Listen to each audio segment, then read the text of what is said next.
السلام علیکم دوستانو، امید لرم چې تاسو ټول بخیر. دا بعضې ملګرو پکې ماته ویل چې یاره دا ټیک چې مونږ کله کاپي کړو او ویډیو ته یې راوړو نو دا په یو ځای باندې ولګي. دا به څنګه جدا کېږي؟ نو ملګرو راځئ زما سره په دې ویډیو کې. دوستانو داسې چل به وکړئ چې په خپل موبایل کې به راشئ کروم ته. کروم به کولاو کړئ. کروم چې تاسو کله کولاو کړئ نو په دې کې به تاسو ورکړئ ریپیټ ټیګز. زما سره لیکلی شوی دی RAPID او ټیګز. دا ویب سایټ په تاسو سره دا لیکلی راشي، په دې به کلیک کړئ. دلته تاسو کله کلیک کو دا مکمل طور تاسو سره داسې سکرین راشي، په دې به تاسو سره لیکلی انټر یور نیکسټ یوټیوب ویډیو. تاسو سره چې کومه ویډیو اپلوډ کړي هغه ویډیو به دلته ولیکئ. اوس مثال کې طور پر دا نومونه ما لیکلي دي، دا په دې کې زه یو نوم ورکوم لکه انټرټینمنټ ویډیو. دلته پې سرچ کړئ. دا مکمل ټیګ یې ستاسو سره راواغستو. اوس زه ورته بل نوم ورکوم په دې کې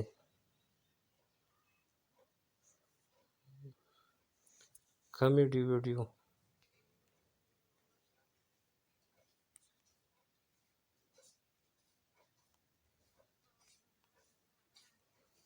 ټیک شوه.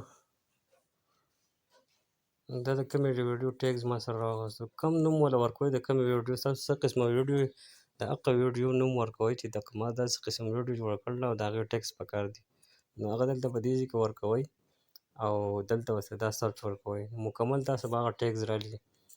نو بعضې کسان داسې چې هغه په خپله خپل ټیګز نشي لیکلی، نو هغو دپاره دا ریپیټ ټیګز چې دا ډېر یو اهم او ډېر خاص لري. دغه شانتې دا دغه کوئ، دلته راځئ او دلته راځئ دا ریپیټ ټیګز کولاوئ ویب سایټو او په دې کې خپل ویډیو نوم لیکئ. دا ټیګز به تاسو سره رالي، بیا دلته دا کاپي کوئ. اوس بعضې ملګري دا خبره کوي چې دا ټیګز چې دی دا زموږ سره هلته په ویډیو کې په یو ځای راځي. نو داسې چل به کوئ، ټیک ته وروړو دا کروم به بند کړئ، بیا به دلته راشئ،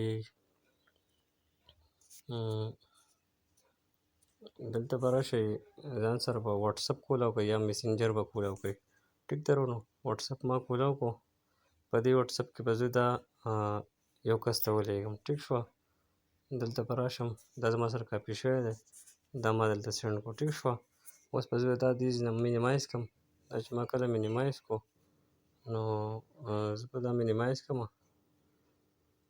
ټیک ته وروړو دا ما مینیمایز کړو او اوس به زه لاړ شم، زه به خپل یوټیوب وای ټي سټوډیو به کولاو کړم. ټیک ته وروړو دلته زه رالم،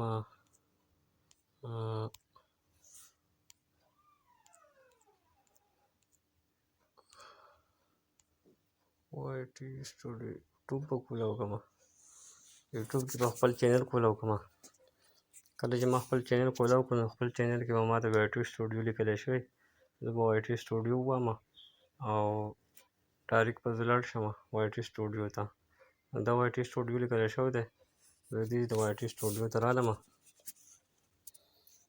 دلته کومه ویډیو باندې تاسو ټیګ لګوئ هغه ویډیو منتخب کړئ. دا ویډیو ما منتخب کړه، زه اوس په دې باندې ټیګز خېجوم. نو دلته په دې ویډیو باندې دا پنسل راشي، دا پنسل به داسې ووایي چې کله تاسو دا پنسل ووهو نو تاسو په لاندې راشئ، دا ټیګز لیکلی شوي دي وینئ، دلته ایډ ټیګز چې نور ټیګز تاسو لیکئ نو په دې به ګوته کېدی. ټیک شوه. په دې ګوته کېښوده. اوس زه ټیګز لیکم، کم څنګه به لیکم، دا مینیمایز کړم، دلته به واپس خپل واټساپ ته راشم.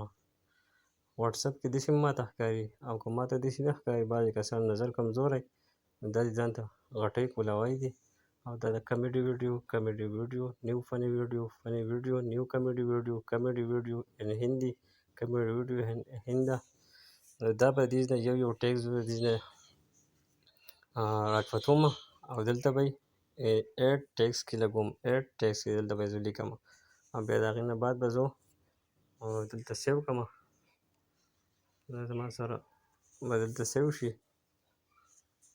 ټیک شوه ورونو، ما په دې کې لا اوس څه ټیګز ونه لیکو، خو خیر زه پکې ولیکم ویډیو ټیګز.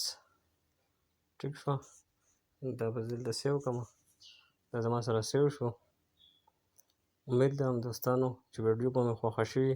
که خو حاشیې مو لایک کړئ او کمنټ ورکړئ او څه مسئله یې نو ماته په کمنټ باکس کې ولیکئ، نو تاسو له د هغې جواب درکوم انشاءالله. ډېره ډېره مننه. الله په ښاد او اباد اوسئ.